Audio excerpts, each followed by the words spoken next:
더불어민주당이 중점적으로 추진해온 가덕도 신공항 특별법이 발의된 지 석 달 만에 국회 본회의를 통과했습니다. 앞서 특혜 논란이 일었던 데다 문재인 대통령의 가덕도 방문과 국토부의 반대 보고서 논란 등으로 정치권 갈등도 계속되고 있습니다. 취재기자 연결해서 알아봅니다. 이경국 기자. 네, 국회입니다. 네, 먼저 가덕도 신공항 특별법이 가결됐는데 얼마나 많은 인원이 찬성한 겁니까? 네, 동남권 신공항 입지를 부산 가덕도로 확정하는 가덕도 신공항 특별법, 여야 합의로 소관 상임위인 국토교통위를 통과한 데 이어 어제 법사위에서도 가결이 됐는데요. 오늘 본회의에서 찬성 181명, 반대 33명, 기권 15명으로 압도적인 찬성표를 얻으며 최종 가결이 됐습니다. 지난해 11월 민주당 의원들이 사실상 당론으로 발의한 뒤 석 달 만에 법안이 국회 문턱을 넘게 된 겁니다. 네, 앞서 특별법을 두고 특혜 논란이 일기도 했는데 구체적으로 어떤 내용 때문입니까? 네, 특별법에 담겨 있는 특례 조항들 때문입니다. 애초 이 법안은 동남권 신공항 입지를 부산 가덕도로 명시하고 있는 데다가 신속하고 원활한 건설을 위해 필요하면 예비 타당성 조사를 면제할 수 있게 하고 사전 타당성 조사도 간소화하는 내용을 담은 채 통과가 됐습니다. 이 소관 상임위인 국회 국토교통위가 법안을 심사할 당시 정부는 일반적인 행정 절차가 대부분 생략됐고 입지를 정해둔 건 역시 이례적이라며 큰 우려를 드러내기도 했습니다. 네, 이 가덕도 신공항을 두고 정치권에서도 갈등이 심화하는 것 같은데 어떤 일들이 있었던 겁니까? 네, 일단 대구 경북 지역 국민의힘 의원들의 반발이 매우 거셌습니다. 실제로 오늘 특별법 의결을 앞두고 진행된 토론에서도 비판의 목소리가 튀어나왔습니다. 대구 중구 남구의 지역구를 둔 국민의힘 곽상도 의원은 앞서 말씀드린 특혜 논란을 재차 지적하며 28조 원이 들어갈 수도 있는 신공항 사업을 이렇게 졸속으로 추진해서는 안 된다고 강조했습니다. 이와 함께 국토부가 작성한 가덕도 신공항 검토 보고서도 파문을 일으켰습니다. 국토부가 보고서에서 가덕도 신공항이 경제성과 안전성, 환경성 등 7개 항목에서 타당성이 떨어진다고 분석한 사실이 확인이 된 겁니다.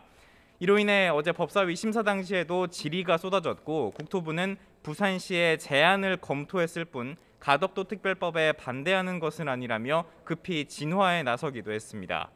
이를 두고 민주당은 국토부를 강하게 비판하기도 했는데요. 최인호 수석 대변인은 일부 국토부 간부의 부적절한 거짓 보고를 비판하며 가덕도 신공항을 헐뜯거나 왜곡하는 어떤 행위도 용납하지 않겠다고 경고하기도 했습니다.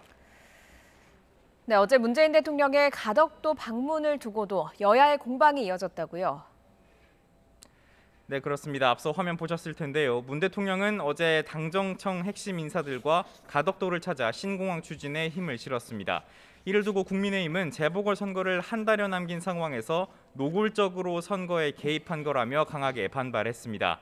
이어 이는 탄핵 사유에 해당한다면서 선거법 위반 여부 검토까지 예고했는데요. 회의 당시 발언 듣고 오겠습니다. 선거 중립에 대한 최소한의 의지도 내팽개친 사건이었습니다. 우리 국민의힘과 국민들은 결코 대통령의 강권 선거와 선거 개입을 좌시하지 아니하고 단호한 법적 조치를 취해가도록 하겠습니다. 하지만 민주당은 국민의힘이 가덕도 신공항을 선거용 이벤트로 깎아내리고 있다며 지역 발전에 짐이 돼서는 안 된다고 반박했습니다. 들어보겠습니다. 지역 민생 현장 순방으로 짜이는 연초 대통령의 일정은 역대 정부에서부터 이어온 옳은 관행입니다. 야당은 대한민국 미래 발전이 달릴 국가 100년 대계를 흔들지 말기 바랍니다. 불경 발전에 짐이 되지 않기를 바랍니다. 네, 국민의힘의 저항이 매우 거센 만큼 법안 통과 이후에도 갈등이 이어질 가능성이 큰 상황입니다. 오늘 다른 주요 법안들도 본회의 처리가 예정돼 있었는데요. 어떤 법안들이 국회 문턱을 넘었습니까? 네, 우선 제주 4.3 사건에 대한 추가 진상조사와 희생자 명예회복 관련 규정 등이 담긴 제주 4.3 사건 특별법 개정안이 통과가 됐습니다. 또 아동을 학대한 끝에 살해할 경우 살인죄보다 더 무겁게 처벌하도록 한 아동학대 처벌법 개정안도 압도적 찬성으로 가결됐습니다. 구체적으로는 아동학대 살해죄를 신설해서 살인죄보다 무거운 징역 7년 이상의 처벌을 하도록 규정하고 있는 내용입니다.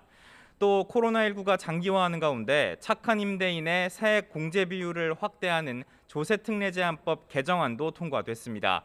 임대인이 코로나19 사태로 어려움을 겪는 소상공인 임차인의 임대료를 깎아주면 인하분에 적용되는 세액 공제를 50%에서 70%로 높이는 내용입니다.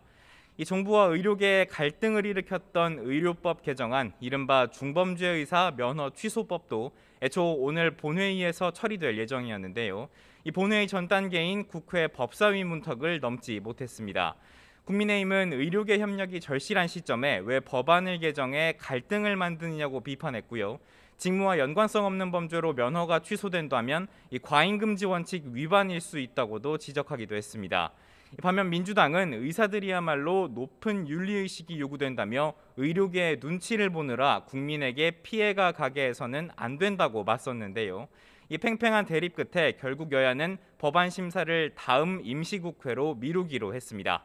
지금까지 국회에서 YTN 이경국입니다.